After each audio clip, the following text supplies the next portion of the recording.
Welcome, everybody. Thank you so much for joining us. Welcome to this new America Fellows program for a discussion of Jessica Pishko's wonderful new book, The Highest Law in the Land.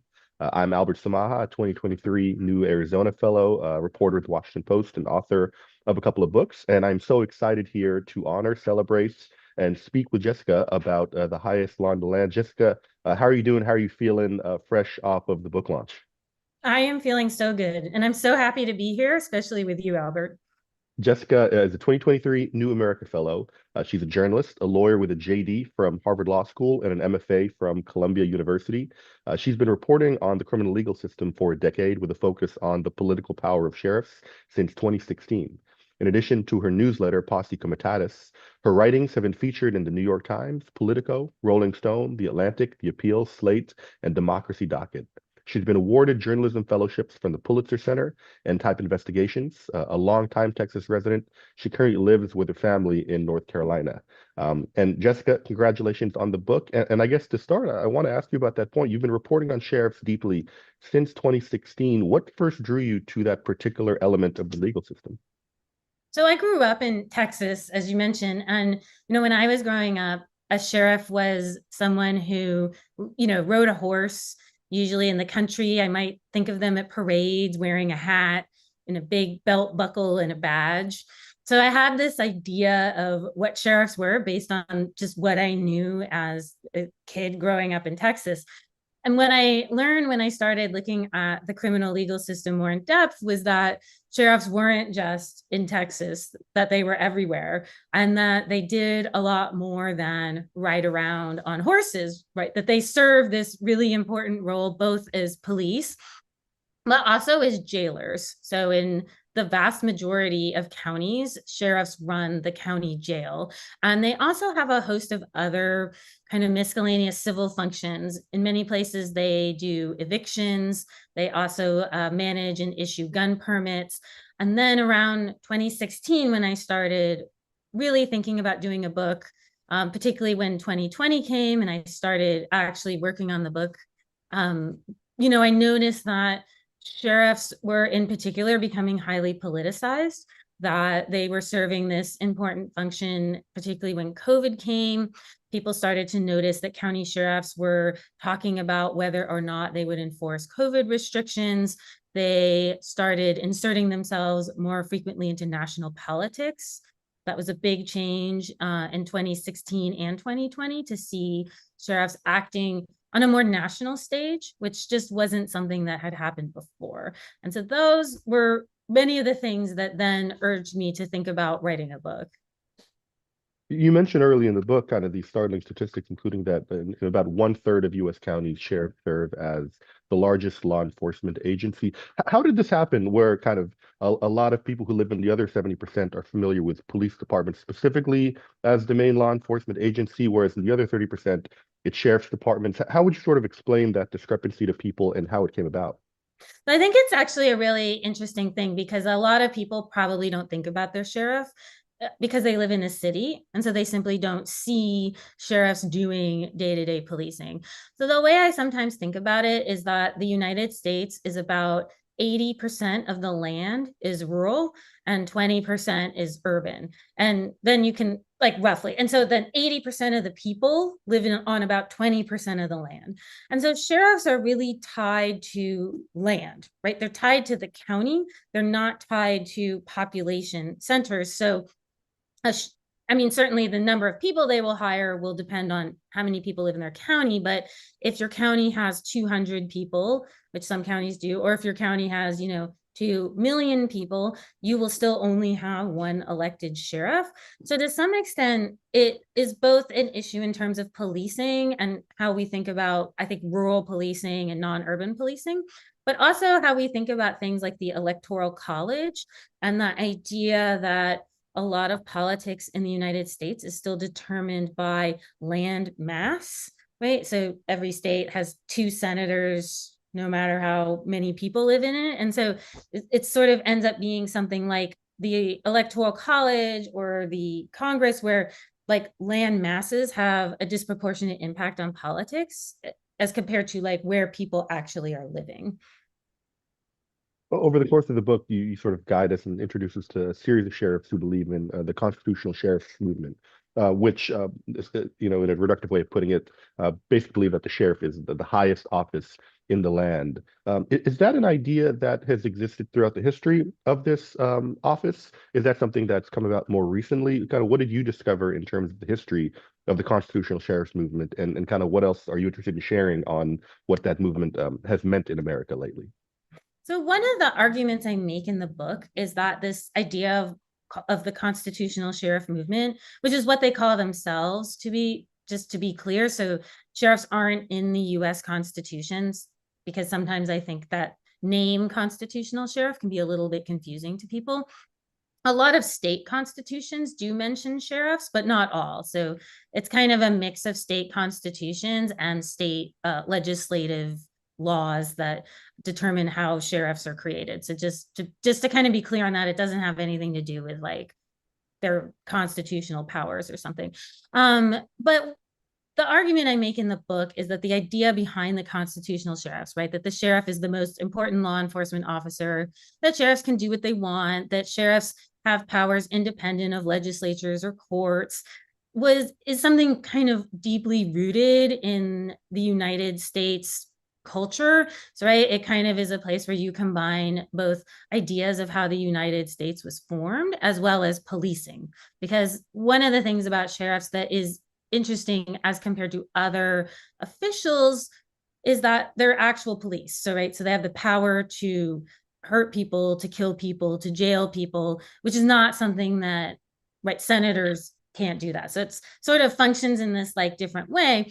And I think that when sheriffs became widely popular across the United States, the timing coincides to some extent with what we called in history class in high school westward expansion, right? And I think that most people learned, or I learned as a kid, that westward expansion was largely a good thing, that the United States wanted to expand and gain territory. And I mean, a lot of what we base our idea of being American on is this idea that the country is big and then it's from sea to shining sea.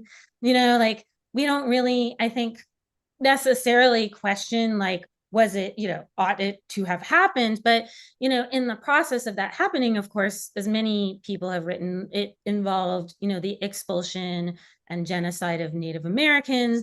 There was also wars and genocide against Mexicans that were living in territory that had been Mexico, as well as this sort of spread of like Anglo-Saxon law and this Anglo-Saxon sense of property. And this is where sheriffs came in, back in when the West kind of became colonized by white people. A lot of sheriffs and their posses were in essence kind of like military units.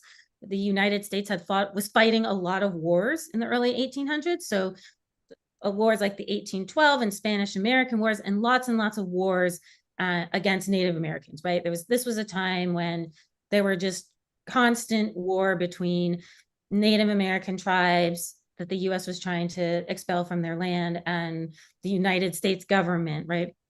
And so a lot of sheriffs and their posses were kind of like decommissioned military. Like they came from a military background and they functioned more like militias and saw their jobs more like militias, which entailed, in essence, protecting settlers from outside threats.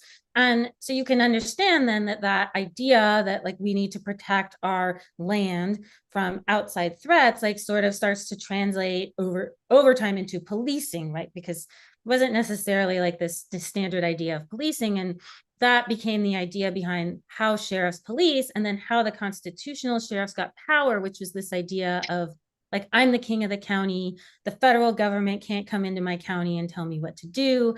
I protect the people in my county. And one of the things I point out in the book is that while the movement is not specifically white supremacist, for example, they would not claim that it's only for white people, that the roots of the movement in many ways is about white supremacy, right? I mean, sheriffs were about protecting Anglo settlers.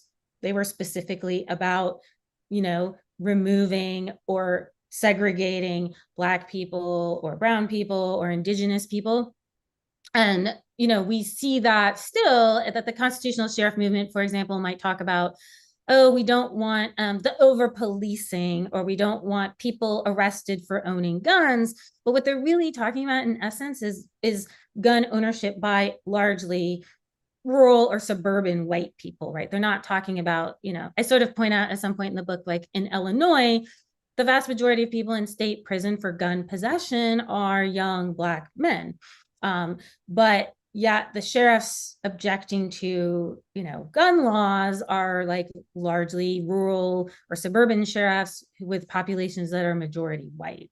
So it kind of becomes this sort of, sometimes I shorthand it as sort of like civil rights for white people, which I think has gotten more and more mainstream now, right? We see it with lots of stuff like history, um, like all sorts of things now, like, how we affirmative action in schools and all this stuff where people are kind of becoming like aware of, in essence, anti-white racism. And this is where I think constitutional sheriffs are one of the groups that sort of led this way in terms of policing. One of the things I really appreciated about the book is that you write about essential and uncomfortable truths in America with the same frankness that you just spoke about it. When something's racist or white supremacist, you call it that. When an agency was rooted in upholding slavery, you say that. When an agency participated in Native American genocide, you call it that. These a lot of truths are things that many of the sources and subjects you report on don't necessarily share beliefs in. As you navigated the reporting process, knowing that you would be speaking with so many people that have such a different perspective on American history and on present day American policy, how did you balance kind of the ideas you knew to be true with the open-mindedness of a journalist trying to understand the perspective of other people? When you do the actual reporting, I mean, everyone has their own way. When I do actual reporting like this, like sometimes I call it, you just have to enter kind of the world of the unknown. You have to, in a sense, think about it from the speaker's point of view, right? You have to adopt to some extent their point of view and how they see the world and how they think about the world, because that's the only way to really understand why they're saying what they say, right? I mean, one of the things I wanted to get to is not just like, oh, these are racist people doing racist things, but like, why are people attracted to it? Because there are undeniably like places where this is really popular. And so I thought, well, why are people attracted to it? In some places like Nevada, it actually isn't just white people, like it is white people and it is a lot of Latinos also attracted to this. So I do think you have to sort of suspend disbelief to talk to them. I mean, and then certainly the process of writing, at least for me, is I do the reporting and then I did a lot of reading and a lot of historical reading. And then I would sort of, and then I process like, okay, they told me these things. And so I might process like, okay, so what does that mean in terms of these things, in terms of those things, and what are other writers saying? And so that's why the book really was like a lot of on the ground reporting, but then also like a collection of sources, like how are people talking about this? How are people thinking about this? And then how do I use what they're saying into what they're talking about? So not like one of the small examples, and sometimes I change my mind, right, as I wrote the book, is, I mean, right, I'm working on the book. So one of the small examples was sometimes the Oklahoma City bombing in 1995 is described as the most deadly act of domestic terrorism, because a large number of people were killed, right? And undoubtedly, it's a large number of people were killed. Many of them were children. It was horrible. But then I started reading other sources that said, like, oh, well, what is then genocide against Native Americans? Like, what about lynchings? What about all these other acts of domestic terrorism that are sort of getting left out when you say that? And so, like, at a point, then I thought, oh, this is something I'm thinking about. So I sort of went back and like rethought about, some of the stuff in this chapters, like rethought about like, how do I think about this? Not just in terms of sort of the FBI, law enforcement, like this is domestic terrorism, but like what are we really talking about? And how do I think about this in terms of everything else in history? So to me, so many of the most unexpectedly compelling passages of the book involve you sort of first person taking us through how you got a lot of this reporting, whether it's you trying to kind of get into these rallies deep in the desert where you're not necessarily on a list, but you have to try to get in. And it really gives us a good view of the challenges in this reporting process. I'm curious, when you set out to write this book, and even as you were reporting it, did you have a sense of how you would use first person? Was that a decision to help streamline structure? Was that just for kind of the journalistic ethics of transparency? How did you come to the decisions you made in when and how to use first person in a book like this? That's a really good question. And I'll say that it came later in the process. It was something that I wasn't intending to do. I actually prefer not to use first person if I can in books. And I felt like to some extent, like the book was not about me. So I thought, oh, well, this is not a book about me. And then and to be honest, as I started working through like how to structure the book, one of the things about the book was I had a structural challenge, which was like, this wasn't a book about like a lawsuit A to Z. And I didn't want it to be a book about one sheriff, like the book about Richard Mack or something like that. And so I thought, oh, well, how am I going to connect these pieces? How will I take readers through what I want them to understand? And so I realized that to some extent, that first person point of view was necessary.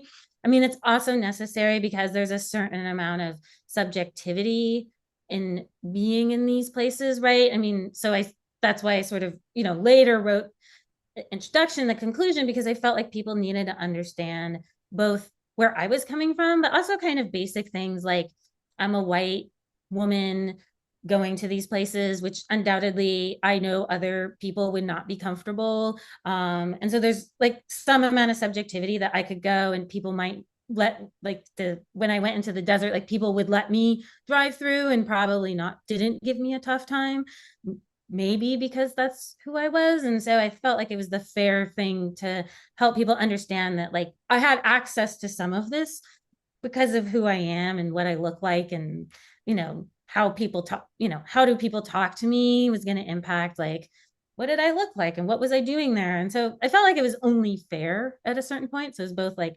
structural, but then it kind of in the interest of fairness to the readers. And I feel like you kind of in a lot of those sections, when you kind of bring us into your interior monologue, you kind of really strike this tone that's difficult to balance, where you're sort of addressing the absurdity of the moment, while still sort of acknowledging the danger of it. And I feel like this is a tone that has become like quite prevalent in online spaces about how to sort of laugh at the horrors that we're seeing over the last decade or so without making light of the harm that a lot of real people are facing. What was your mindset? And maybe this was something that just came through naturally in your writing, but I'm curious how much you thought about tone, and acknowledging the sometimes laugh so you don't cry hilarity of the absurdities you were encountering with the very real dangers that people are facing in these movements. How did you think about that? So I would say that was actually something I thought about all the time. Hmm. In particular, as a journalist reporting, when you start to report in far right spaces, the way the media environment is, the right has their own media. Like and of course every sheriff and every law enforcement officer can produce their own media. So they have their Facebook page and they're raising money and they're doing this and that. So like one of the things that does happen is like they repurpose your media for their purposes, right? There's this sort of repurposing, and because everyone's kind of at cross purposes. I thought about it a lot because I think there's one way that looks at this and sort of says, oh, these people are like kooks, right? Like they're kooks, they're silly, what they're saying is ridiculous, and these people are, well, they're ridiculous, right? We should laugh at them. They're cosplaying or whatever. But then there's another way when I looked at it that was like, well, there's actually real people getting really hurt all the time. Like at one point I point out in the book that sheriffs and their deputies kill disproportionately more people than police.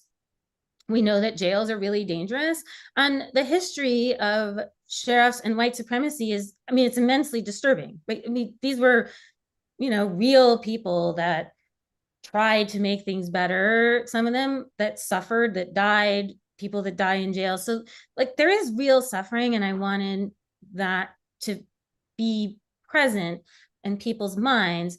But at the same time, I do think sometimes when you talk about some of these far right movements, it is fair to say, they are fringe. And some of what they say is like, it's sort of joke, like a medicine show is sometimes what I think about it. Like it's the frame that comes to mind. Like they come in with like a fake cure, like a snake oil salesman. They have like a fake cure and they're trying to sell this fake cure. And the fake cure is funny or silly because it's not real. But the thing they're trying to cure is real.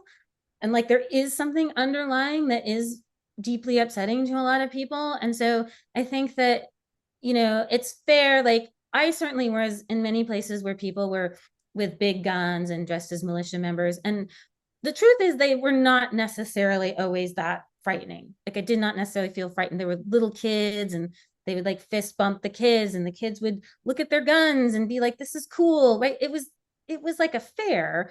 But also like there is also something bad there, right? Like there's an underlying darkness, but that doesn't mean that the response should necessarily be like me getting terrorized. Like I didn't feel terrorized, but I knew there was darkness there. But I also knew like some of this was snake oil, some of this was them cosplaying or playing in a way to hide other things that were darker. So it was important to me that it felt both urgent, right? I think obviously I wrote a book. I think it's urgent and important, but not necessarily that I thought like people should be running in terror or, something like that.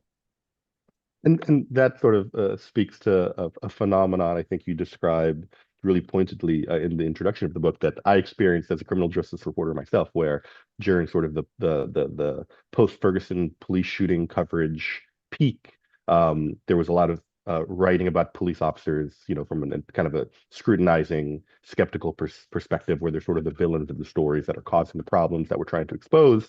And then sometime early in the Trump administration, as we began to see hate crime numbers rise up, and reporters like me were covering it, suddenly the police officers were sort of the protagonist sources. They were the people that were fighting against the rise in hate crimes, and maybe we were listening to them with less of a skeptical ear because they were the good guys now who were fighting the racists.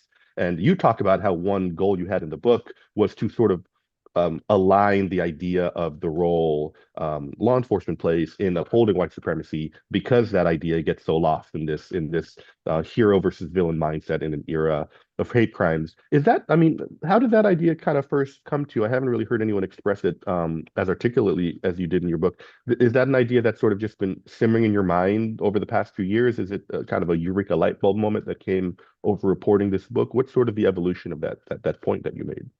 Thanks for pointing that out. And I can see how, as someone who, right, you're reporting on both like how does crime happen, right? Who are the actors? It's easy to sort of see, yeah, like the good guy and the bad guy. And I do think I see those stories, right, a lot where you'll write a story that's like critical of the police, and the police will say, well, what about all the good things we do? Like we're also trying to stop hate crimes, or we chase out like these neo-Nazis out of town. And I yeah, it was something I just thought a lot about when I was working on the book and looking at sources, because the thing is that a lot of like what they call extremism research or far right extremism is really based in like kind of a pro law enforcement approach. Like the methods come from the FBI and other law enforcement agencies. And I had previously, before working on this book, had been working on stories about young people who were accused of being extremists, sort of international terrorists, so like aligned with ISIS, kind of kids who were being accused of being like ISIS aligned extremists and terrorists. And so I had seen that frame, and I had already thought a lot about like this extremist frame and what it meant and what it was saying. And so that was one of the things of the book, was I wanted to trouble that dichotomy, to say like, well, because I do think what happens is law enforcement will say like, well, we just need to get rid of the constitutional sheriffs, right? We just need to, if we got rid of the constitutional sheriffs, then like everything would be fine, is I think a common view. But I didn't think that was right. And so it was something really important to me to try to express. And honestly, it's a big problem, like a challenge that I haven't totally finished thinking through, which is like, how do we, or how do communities talk about something like far right extremism, or the far right, which is now kind of just the regular right. I mean, now it's just the regular GOP, right? How do we talk about that without saying, oh, we need more law enforcement? And I honestly, you can see this like need and crisis today. So for example, if you think about Springfield, like the issue of, anti-immigrant rhetoric in Springfield, like how do we, that's coming from not main, like that's mainstream GOP rhetoric, right? That's saying that. So how do we talk about it? How do we help people without saying, oh, well, we need our like more cops to do something? Because it doesn't seem like a problem that law enforcement can fix. Maybe like, are they part of, like, they're kind of part of the problem? To add to that, like we do know that law enforcement generally is moving to the right, like the Fraternal Order of Police endorsed Donald Trump. So like we know that this is like the constitutional sheriff movement is I think something that's starting to impact all of law enforcement. So like what will we do, right? I mean, to me it's sort of like an existential question, like how do we do this? How do communities talk about this if the police are also on that side, like, right? And it's sort of like to me it's like this essential question, like how do communities do it? And that's also why in some of the book I wanted to look at communities that were tackling these issues, like communities electing different sheriffs, communities working to reduce jail deaths. Like how do communities do this? Because I believe we can. I just And am working on it. Working and on I'll how. And I'll be asking you about kind of those policy solutions in just a second. And while you think about that, just want to remind folks that if you have any questions, drop it in the Q&A widget there on your screen. We'll be getting to those audience questions in just a few minutes. And also, there's a purchase the book button at the bottom. So now is a good chance to take a breath, take a sip of water, a little hydration break to buy The Highest Law in the Land before we pick it back up. Um, so on that point, Jessica, about policies, solutions, things that you found, what did you find that gives you some optimism or hope, or things that you found communities have done that could be applied more widely to solve a lot of these intractable problems in terms of over policing, police brutality, over jailing, etc. I worry sometimes that my book is a bit short on solutions, which I think is a fair point. One of the things I think a lot about is an advocate told me that everything that happens is the result of a policy choice, and that everything can therefore be changed with a policy choice. So that's kind of something like I keep in mind, and sort of how I stay, maybe not like positive, but like how I think about like the hope I have for change and justice for people is that people can make different policy choices. Like everyone can make a different choice in many different ways. I think that, some of the things I found always most affecting were local community members and groups who work really hard to change things. I mean, I talk about jails, in particular, the horrible problem of jail deaths in one chapter. And, like the people really out there talking about it are people's family members, like a lot of moms and family members whose loved ones have died in jail under circumstances that feel really mysterious, and it's very unclear. You don't get a lot of information. They sometimes find out like days later. It's hard to sort of reclaim the body of the deceased, or their belongings. Like there's all these sort of horrible, I think, ways in which families and loved ones of people who die in jail are treated. But you also see like they're the people who are truly like working to change, like they're working to bring people together, to talk about these things, to help others navigate this system that quite frankly is unfriendly. It's an unfriendly system to navigate at best. And like that gave me hope. I also talked to people who were like trying to elect different sheriffs, and in the book I'm a little skeptical about elections as a solution. Like to be quite frank, like I am skeptical of it. But then I also thought it was really fair to look at these people who tried so hard, who educated voters, who like fought so hard to get something different. In the rural South, the idea would be that if Black communities could elect Black sheriffs, those sheriffs would protect them from the Klan and protect them from property loss. And that's, what a sincere and good thing, right? Doesn't that seem like a reasonable thing for people to want? And what alarmed me, of course, and maybe led to my skepticism, is that the backlash to those movements would be so intense, right? The backlash to people just wanting something, their version of safety, to feel safe in their homes and their communities, would be responded to with like such intense backlash. Or immigrant communities trying to elect sheriffs who wouldn't cooperate with ICE, right? And when you talk to the people who work in these movements, gosh, they work so hard and it means so much to them, and they win. I mean, they really do. And then you see sort of the system start to like chew. I sometimes think of it as like a gear, right? I see the gears start to like churn. And, in North Carolina, a group of advocates elected sheriffs who agreed not to cooperate with ICE. They elected a group of Black sheriffs. They worked hard. They had very little money, but they did it and they won. And then the North Carolina Sheriff Association immediately has been working to pass a state law to require sheriffs to cooperate with ICE. So it's sort of also like the sheriffs say they can do what they want, they're the king of their county, et cetera, except when what they want to do, except when what they want to do looks like less policing, right? Then all of a sudden sheriffs are like, no, we didn't mean that at all. That's not, you're the highest law, but for that. So it's like, I see them trying to do these things, and like, gosh, they have they're trying to use the tools and working so hard, and I think they're very admirable. And so I do like, that's where I feel like the hope is the people who want, like, I know they want something different. And I I admire them because they really, gosh, it's hard to fight your sheriff, right? They face like so many dangers and sorrow. And so I have nothing but like the greatest admiration. And I think if we look to like, what do we do? What are the solutions? Like, gosh, I look to those people in those communities and they know what they want. It's like people know what they want. It's just hard sometimes to get it, but I believe they can do it.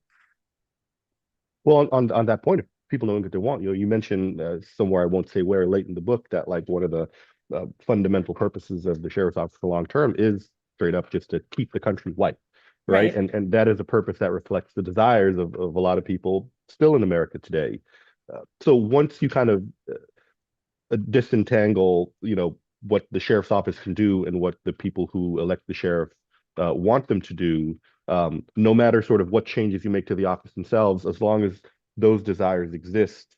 Like, I guess what I'm asking is like, is there a way to kind of bring some of those more humanistic reforms to law enforcement as long as there exists, part of the population that wants them to continue acting as they do?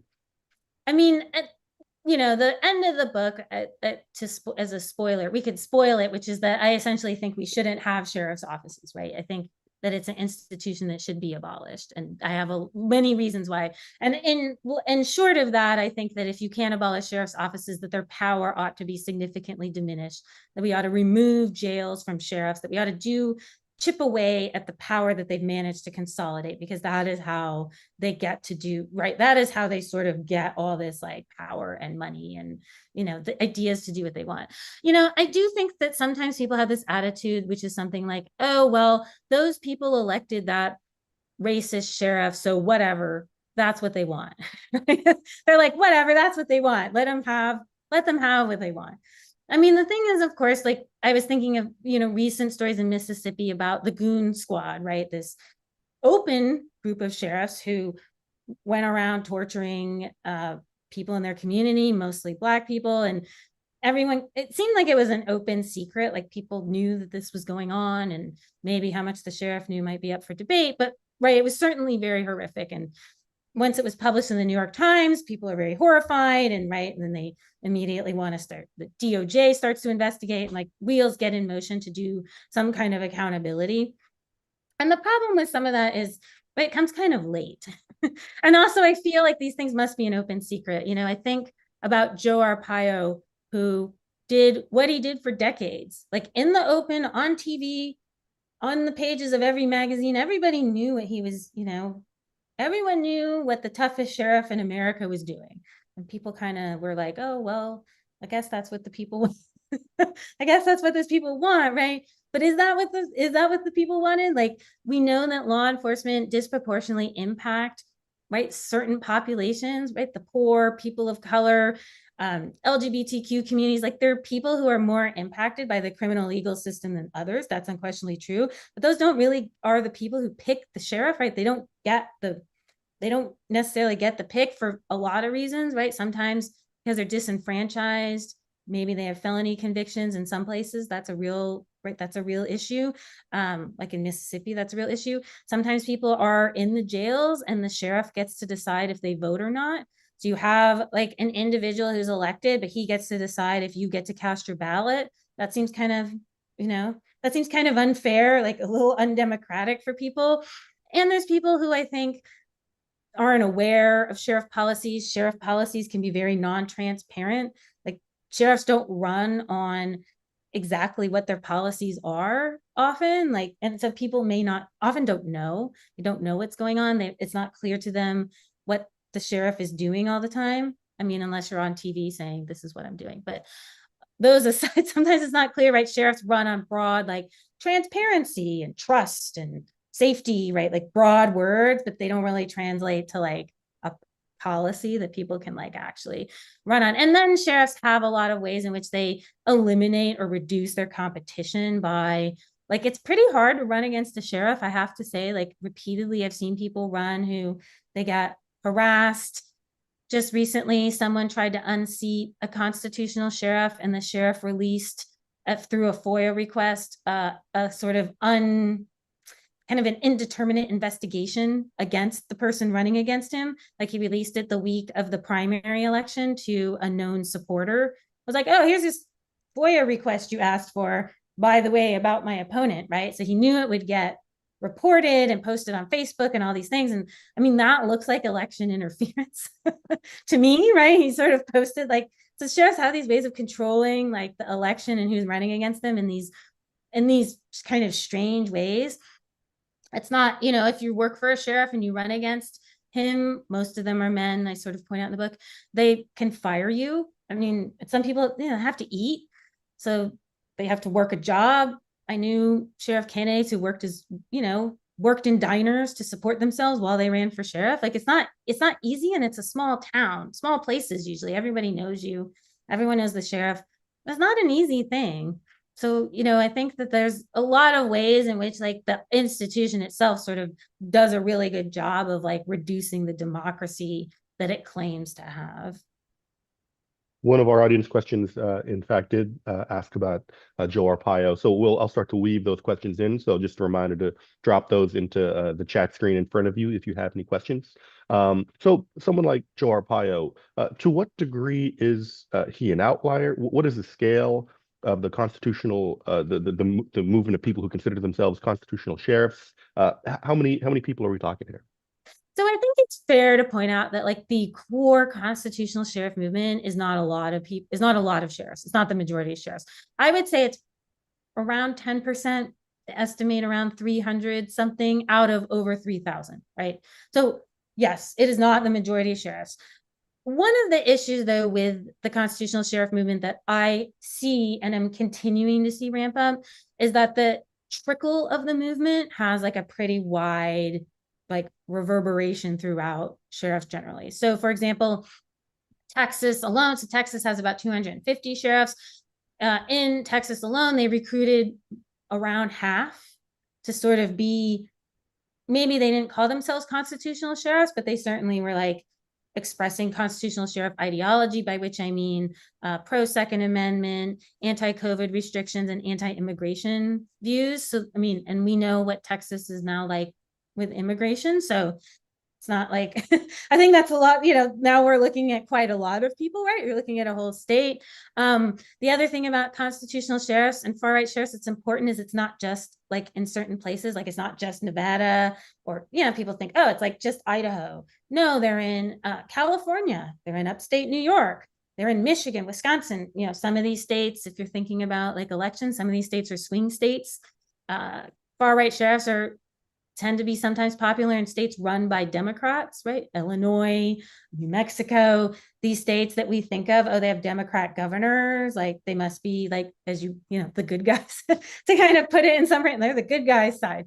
In Illinois alone, some 80 sheriffs signed a letter saying they didn't want to follow an assault weapons ban that the legislature, which is a Democratic body also, right? The legislature signed into law and the governor signed into law. 80 sheriffs said they didn't want to do it. That's 80 out of 90, I think, is sheriffs. Especially when it comes to gun regulation issues, like you will have a lot of sheriffs sign these petitions that they don't want to support gun laws. So it kind of looks like it's fair to say it's not the majority of the movement when you start to look at things like, and right now in particular, guns and immigration, like anti-immigration animus. So it starts to encompass like a lot of people who might not say they're constitutional sheriffs. I mean, at this point, well, there's two things going on. One is that the GOP itself has moved so far to the right that they sort of agree with most of the things constitutional sheriffs say. There's not as much daylight between the two. And also that they may not say they're constitutional sheriffs because they know like the Southern Poverty Law Center has labeled it a hate group. They don't want to get bad press. They'll just be like, oh, I'm just a sheriff doing sheriff things. Right?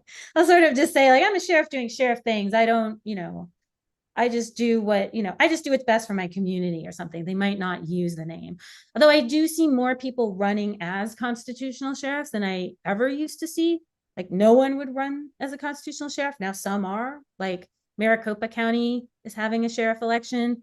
The guy running as the GOP candidate was like Joe Arpaio's second in command. And he says like, I'm a constitutional sheriff. So I guess he thinks that's a good idea. He seems to think that's like a winning idea. So, who knows if it will work.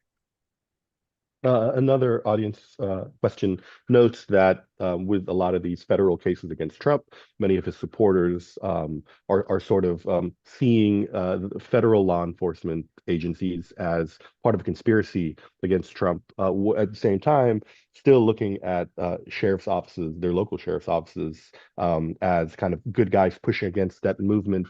How do you account for the disparity between how a lot of these folks are feeling about the federal law enforcement agencies that are kind of prosecuting and indicting and arresting Trump versus the local law enforcement agencies that they continue to support as kind of defenders of America that they want?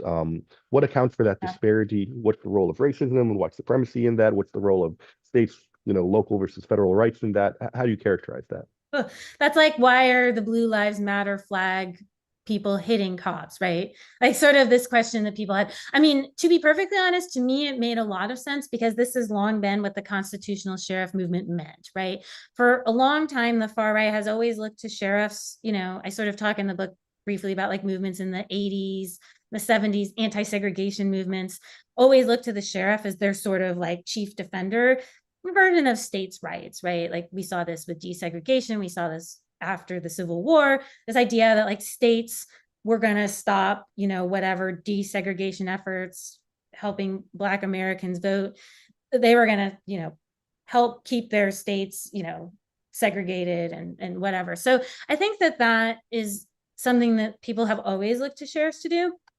Right now, like the clearest thing is we can look at what the Claremont Institute says. And the Claremont Institute started recruiting sheriffs, and they write all the time. They have written all about how like they don't like federal law enforcement. They want to destroy the administrative state and the EPA and the IRS and whatever, all these other agencies, but they still like sheriffs. And they say that it's because sheriffs are like democratic, right? They're on the ground. I mean, this sort of points to what I see as like the populist movement in politics that people feel. I think honestly on both the right and the left to some extent, although I don't want to do like, oh, it's both sides because it's not equal on both. Like I take great pains to point it's not, but I do think there's left-wing populism too that sort of looks to like democracy and democratic movements to do stuff. But the right, the right-wing populism movement that we see is looking to having folks elected on the local level that will represent their interests, which is sheriffs. They don't not want any law enforcement. They just kind of want law enforcement that they feel like they control, is what I would say. Like they want their brand of law enforcement, which happens to be sheriffs. But again, this is sort of an like sheriffs became elected because Andrew Jackson thought that like the white, yeoman farmers should be able to elect their local officials. So it's like, it's right. It's kind of coming from the same, like, I think of it a lot as like what Andrew Jackson thought, like democracy, but like for us, right? Because Andrew Jackson, of course, is like famously not, not like anti-racist Andrew Jackson, right? He was like famously, wanted to like eliminate Native Americans, segregationists, right? Not like exactly civil rights icon, but he did want more democracy in a way. Like he wanted to get rid of the electoral college, which is kind of weird when you think about it. But that's like where I think it's kind of coming from, is this like populist movement. Interesting. Not an Andrew Jackson reference. It makes a lot of sense though, because I think he does sort of capture the spirit of a lot of what might seem like contradictions today, but would have seemed very consistent in his time and to him. Speaking of presidents, speaking of elections, obviously a lot at stake policy-wise in what happens in this presidential election in November. But when it comes to sheriffs specifically, what happens if Trump wins? What happens if Harris wins in terms of what might happen to the sheriff's office in terms of expanding powers, in terms of reforming powers? Um, might anything change depending on who wins that election when it comes to sheriffs? I think that there's, I mean, I'm not like a, soothsayer. So I want to be like, oh, I know exactly what will happen. I mean, one of the things about like the far right sheriff movement is it actually tends to thrive when Democrats are in power on the federal level. So like the old, the way in which this far right sheriff movement started was a group of sheriffs, especially this ex-sheriff in Arizona named Richard Mack, suing the Clinton administration over the Brady handgun bill in the 90s, right? So that's really like, if you wanted to have a sort of origin story of the modern day constitutional sheriff movement, that's the origin story. And it was very anti-Clinton, right? And Clinton, we not like was the locus of a lot of like far right hate as this like new world order kind of he wasn't super liberal, but for whatever reason he was like interpreted as this like liberal guy. And then we saw like right in when Barack Obama was elected,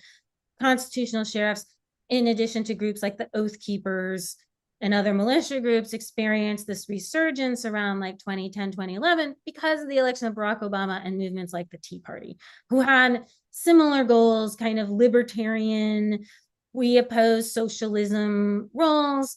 It doesn't matter exactly what the Democratic president's actual policies are. Like I would point out, Barack Obama is not also not like, would not say he was like, super lefty, right? I mean, the ACA and the Affordable Care Act were like seen as like huge bugaboos to them, but they tend to sort of thrive when there's Democratic presidents. And because like it sort of trickles down to like people look to their local officials when they're unhappy with the federal government, right? So people are unhappy with Joe Biden's administration, so they look to their local officials as a source of resistance for the right.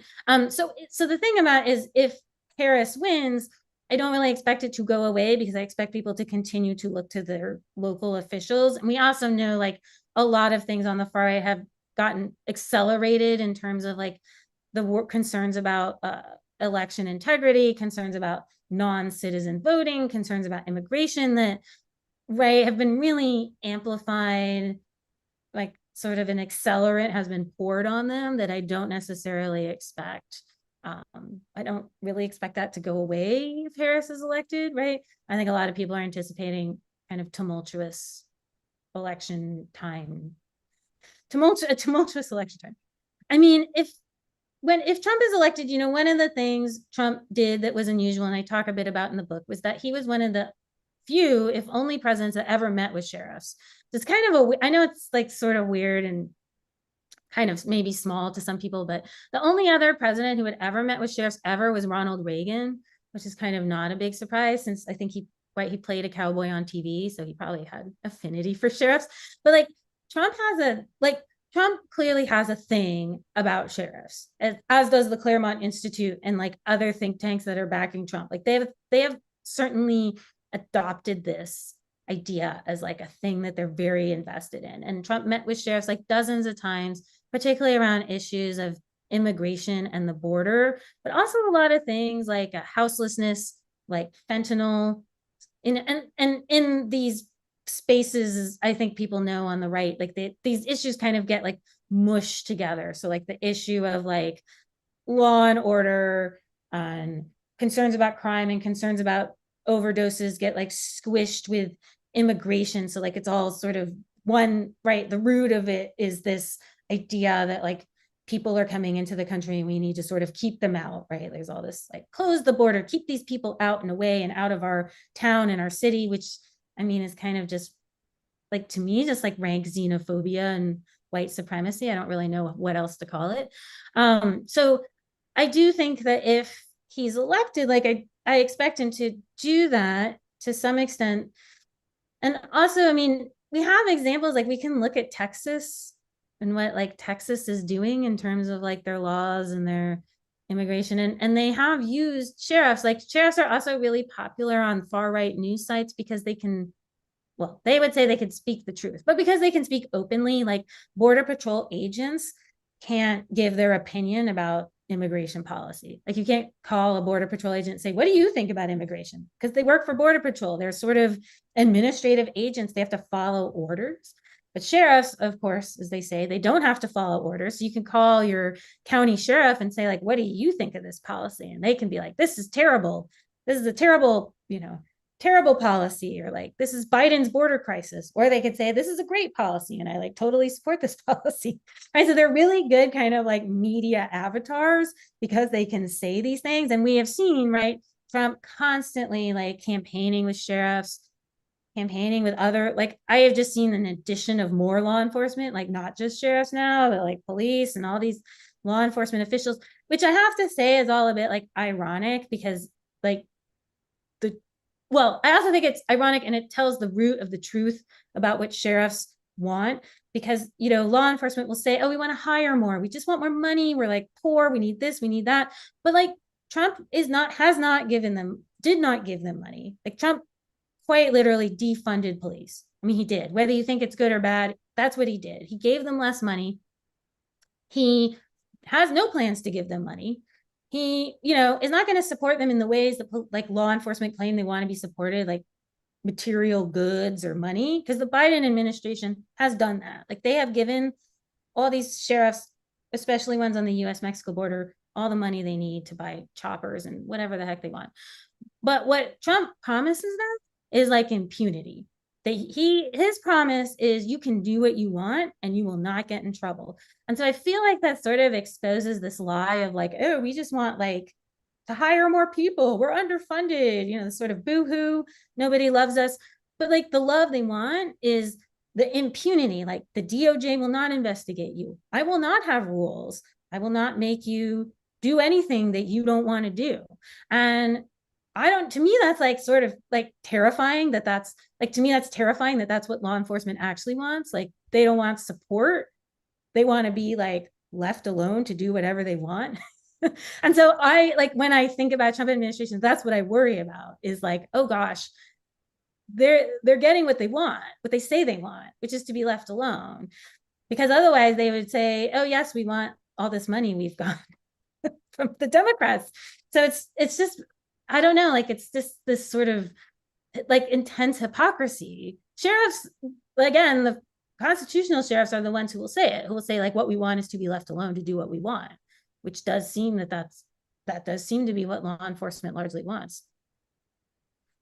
Just got one more question left, but first just want to remind everyone to buy the book. While you're here, there's a button at the bottom, the highest line to land. Now It's is a nice good and time. thick. You can show them as many pages. It serves multi-purposes when you're done reading it. You can hold up other books on your shelf. could keep a lot of papers down in a hurricane.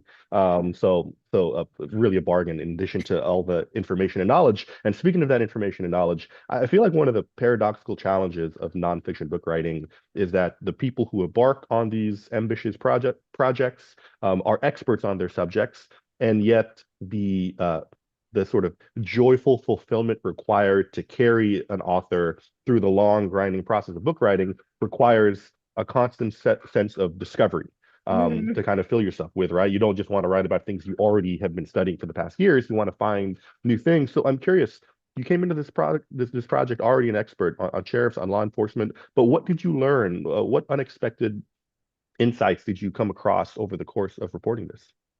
I think honestly, the biggest insight I had was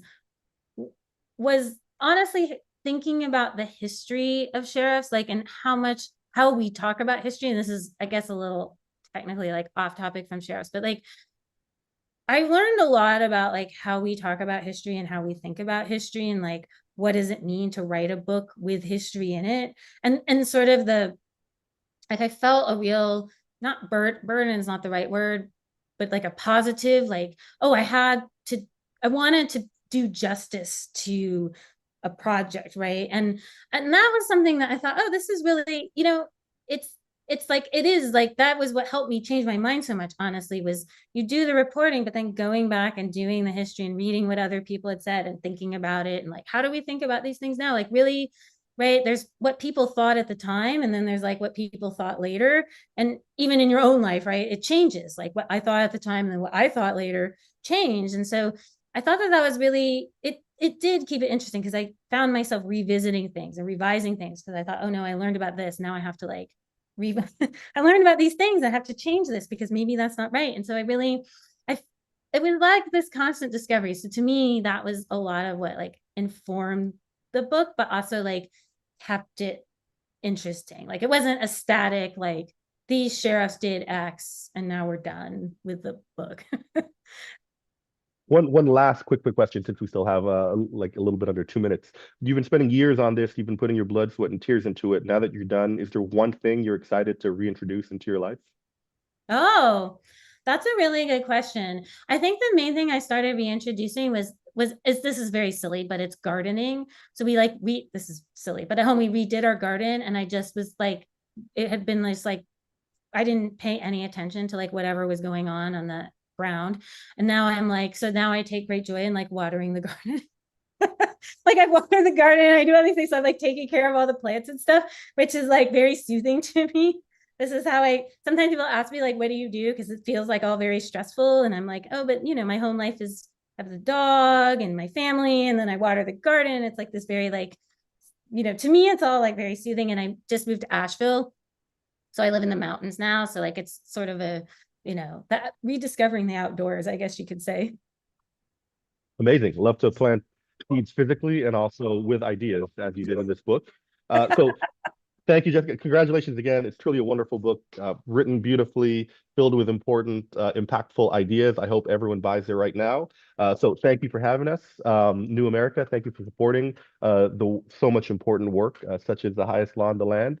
Thank you, Jessica, for sharing these ideas with us. And thank you to everyone in the audience for spending your morning with us. Really appreciate the time, and we will see you guys around. Yes, thank you so much, everyone at New America and you, Albert.